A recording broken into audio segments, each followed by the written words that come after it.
कुछ एक प्रकाशन के धंधे वाले आजकल बताने लगे हैं कि हलाल की बहसों पर भाजपा के जनरल सेक्रेटरी सीटी रवि ने क्या कहा था। उन्होंने तब कहा था कि हलाल एक किस्म का आर्थिक जिहाद है और इसका मतलब है कि मोहम्मडन दूसरे लोगों से माल ना खरीदें। इसके आगे सीटी रवि ने यह भी जोड़ा था कि जब वो सोचते हैं कि सिर्फ हलाल मीट ही इस्तेमाल हो सकता है तो फिर कुछ लोग ये क्यों नहीं सोच सकते कि हलाल मीट इस्तेमाल नहीं किया जाए। बात सही भी है, आखिर खाना पीना तो व्यक्तिगत स्वतंत्रता है ना। सीटी रवि ने तब समझाने की कोशिश की थी कि हलाल के सिस्टम को कुछ इस तरह डिजाइन किया गया है कि उत्पाद या तो मोहम्मडन से खरीदो या फिर उससे खरीदो जिससे खरीदने के लिए मोहम्मडन कह रहा है। यानी आप धंधा कर सकते हैं या नहीं कर सकते, ये गैर संवैधानिक तरीके से एक मोहम्मडन तय करेगा। जब वो गैर मोहम्मडन के साथ व्यापार करने से इनकार कर सकते हैं तो फिर कोई गैर मोहम्मडन उनके साथ व्यापार करने से मना क्यों नहीं कर सकता। ये एक हाथ से ताली कब तक बजेगी। लेन देन या कोई भी व्यापार तो दो तरफा होता है। एक हाथ से दिए बिना दूसरे हाथ से ले लेने को लूट कहा जाता है।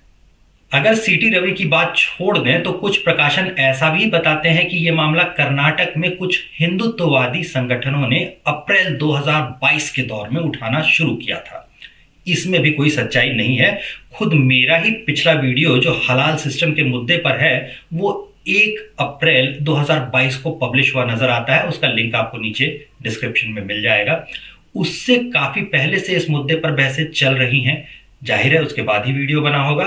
सोशल मीडिया पर ही इससे पहले कि आपको कई पोस्ट दिख जाएंगे और इससे पहले भी और अभी भी हलाल के मुद्दे पर जो बहसें शुरू होती है वो मुद्दे से भटक कर हिंदुओं के ही आपस के शाकाहारी बनाम मांसाहारी पर पहुंच जाती हैं। इसका मूल कारण हिंदुओं की अपनी ही मूर्खता है।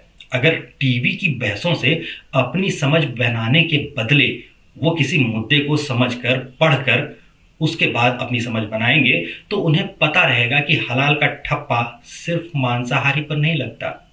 इसलिए मैं तो शाकाहारी हूं जी, मुझे हलाल से क्या लेना देना जी, मैं तो ऐसी बहसों से दूर ही रहता हूं जी, ये सब कहकर आप बच नहीं सकते जी। हलाल कपड़ों पर मिल जाएगा, कॉस्मेटिक्स जैसे कि लिपस्टिक इत्यादि पर मिल जाएगा। और तो और एक बार ढूंढते ही आपको पता चलेगा कि टूरिज्म और बैंकिंग में भी हलाल सिस्टम है। तो आप चाहें या ना चाहें जबरन हलाल सर्टिफिकेट लेने का खर्चा कंपनियां आपकी जेब पर डाल रही हैं। हलाल सर्टिफिकेट मुफ्त में तो नहीं आता ना, नहीं अपने जेब से पैसा लगाकर कोई कंपनी हलाल सर्टिफिकेट लेती होगी, ग्राहक से यानी आपसे ही वसूलेगी ना। हलाल सिस्टम को अगर समझना हो तो हाल के दौर में काफी चर्चित और कभी कभी विवादित भी रहे विचारक नसीम निकोलस तालेब की द मोस्ट इंटॉलरेंट विंस नाम का एक सिद्धांत समझना पड़ता है। तालेब कई प्रसिद्ध किताबों के लेखक हैं जो विश्व स्तर पर बेस्ट सेलर रही हैं। उनका ये जो सबसे असहिष्णु जीतेगा का सिद्धांत है वो कहता क्या है। ये कहता है कि कोई समुदाय भले ही वो अल्पसंख्यक हो लेकिन अगर वो किसी भी कीमत पर एक उत्पाद को अपनाने को तैयार न हो, उसके लिए अपने मजहबी कारण बताए और उसकी तुलना में एक बहुसंख्यक समुदाय हो जिसे नियम की उतनी परवाह न हो, तो असहिष्णुता के कारण अल्पसंख्यक समुदाय अपनी बात मनवाने में सफल होगा। व्यापार कुछ भी करके असहिष्णु अल्पसंख्यक समुदाय को खुश रखने की कोशिश करेंगे। मान लीजिए कोई तथाकथित अल्पसंख्यक समुदाय एम है जो सिर्फ हलाल खाएगा और दूसरी तरफ कोई बहुसंख्यक समुदाय एच है जिसे फर्क ही नहीं पड़ता, तो बाजारों में हलाल चलने लगेगा। गौर करने लायक ये भी है कि ये सिर्फ सेक्युलर समुदाय में काम करने वाला नियम है। जो एक खास मजहब के मुल्क है वहां तो ऐसे ही हलाल नियम होगा। ये नियम इजराइल पर भी लागू नहीं होगा।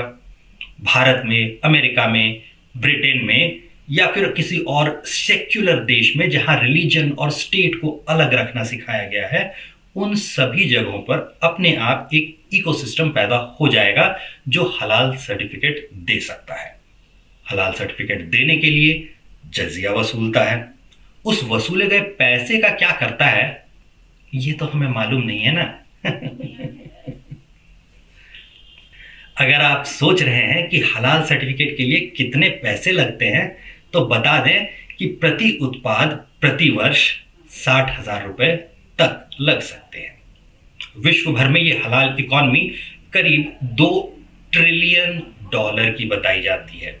सिर्फ भारत में ही ये $100 मिलियन का बाजार है। 100 मिलियन का मतलब 10 करोड़ होगा और करीब 80 रुपए का डॉलर होता है। तो हम मान सकते हैं कि इस वर्ष की शुरुआत में ये सर्टिफिकेट बांटने का धंधा करीब 800 करोड़ रुपए का केवल भारत में था। अगर आपको लग रहा है कि कई बड़े घोटालों की रकम तो इसके आसपास की ही थी, तो ये भी बता दें कि इस धंधे पर ऑडिट नहीं होता। इसके ऑडिट की रिपोर्ट यानी पैसे कहां से आए और कहां खर्च हुए, ये भारत के इनकम टैक्स विभाग को पता नहीं है।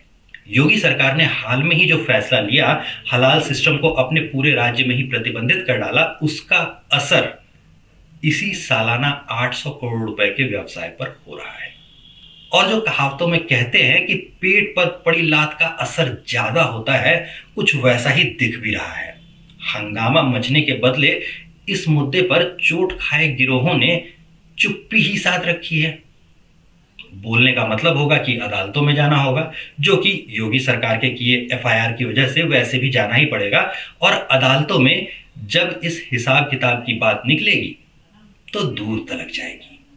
इस हलाल के सर्टिफिकेट में एक गलत बात और भी है, जिस पर बात थोड़ी कम होती है। कभी सोचा है कि नकली नोट छापने पर जेल क्यों होती है? मुद्रा जिसके जरिए हम विनिमय करते हैं, उसे सरकार जारी करती है। राज्य या फिर स्टेट का अर्थ ही यही होता है। जैसे सरकार ने शिक्षा पर नियंत्रण के लिए कुछ संस्थाएं बनाई हुई हैं, यूजीसी जैसी। इनसे सर्टिफिकेट लिए बिना आप यूनिवर्सिटी नहीं चला सकते।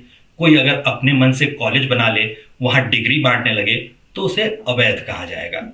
ऐसे ही भोजन की जो गुणवत्ता होती है वो कैसी होनी चाहिए, उसके नियमन के लिए FSSAI यानी फसाई नाम की एक संस्था बनाई गई है। ये खाने की गुणवत्ता के लिए सर्टिफिकेट जारी करती है। इसे चुनौती देती हुई कोई संस्था अगर अपने सर्टिफिकेट जारी करने लगे तो मामला बिल्कुल वैसे ही हुआ जैसे सरकार के बदले कोई और अपने नोट जारी करने लगे और कहे इससे भी तो विनिमय हो सकता है। जो मुकदमे योगी सरकार ने ठोके हैं, उनमें से कुछ मुकदमे इसी से संबंधित है। असल में इसी वर्ष के मई के आसपास कर्नाटक के सोदारी निवेदिता प्रतिष्ठान के सुलिबेले चक्रवर्ती ने इस संबंध में कई संस्थाओं में याचिका डाली थी। कई प्रकाशन जो बताते हैं कि अप्रैल 2022 के आसपास हलाल विरोधी आंदोलन कर्नाटक में शुरू हुआ था। संभवतः उन्हें इसी संगठन का पता चला होगा, आसानी से इंटरनेट पर मिल गया होगा। एक मामूली सा गूगल सर्च चला करके, फील्ड में उतर करके काम करने के बदले जब उन्होंने देखा होगा तो आसानी से गूगल पे मिल गया होगा। इसी वजह से उन्हें लगा होगा कि हलाल का विरोध अप्रैल 2022 में शुरू हुआ होगा, जबकि शुरू तो काफी उससे पहले हुआ था। खैर, जब हलाल को आप शाकाहारी और मांसाहारी की बहस पर धकेलने की मूर्खता होती हुई देखें तो एक बार जरूर ठहर करके सोचिएगा कि नमक हलाल में आखिर ये हलाल शब्द क्या बता रहा है। क्यों होता है नमक हलाल में हलाल शब्द? दुनिया के कई अलग अलग देशों में वर्ल्ड हलाल रिसर्च और वर्ल्ड हलाल फोरम की बैठकें कम से कम 1 दशक से जारी हैं। अब जब ये मामला अदालतों तक पहुंचने ही वाला है तो एक नजर डाल लीजिए कि मुकदमा हुआ किन संगठनों पर है।